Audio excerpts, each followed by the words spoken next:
This is part one of the Siren's Wail, a modern fantasy tale about a woman who can speak, but doesn't, because when she does, strange things happen. Lisa slipped into the classroom and stopped. Her eyes darted as she scanned the room. Neutral-colored cinder-block walls, a small group of people gathered in the center of the room, a young man standing among them. Her arms moved in front of her body. She looked like a small bird, ready to take flight at the slightest sign of danger. I'm glad you're all here. Keep in mind, though, that ASL isn't like any other... The man at the center of the group trailed off as his head turned toward the door. Hello, are you here to learn ASL? Lisa smiled and looked down. Her head turned slightly as she glanced behind her at the door. When she turned back, she still didn't meet the man's eyes. A flicker of a smile, and she nodded in a jerky movement. Then don't be shy. Come over and join us. Lisa hesitated. After a second, she dropped her arms to her sides and walked over to join the group with their welcoming smiles. The young man extended his hand and Lisa shook it. I'm James, the instructor. He gestured toward the group.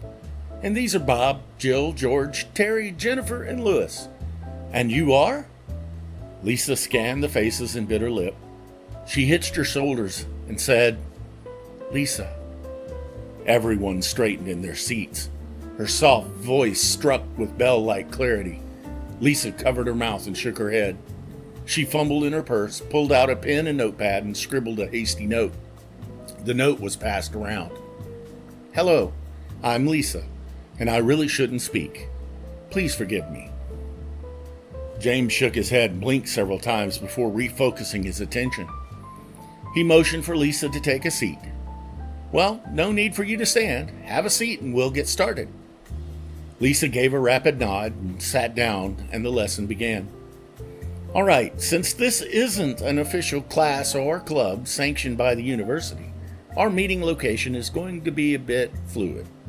I'll send a text at least 3 days before each meeting, letting everyone know when we're getting together. I understand everyone won't be able to make every meeting, but if you're serious about learning ASL, you need to join us as often as possible. Lisa listened as she settled into the seat and collected her notebook from the last member of the group to read it. I don't care where we meet, she thought. I'm going to be there. And that's the end of this first section of the Siren's Wail. I hope you enjoyed it. I hope you'll look for the next installment next week.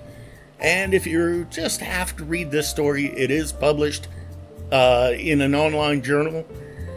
I will provide the link in the description. Have a good day.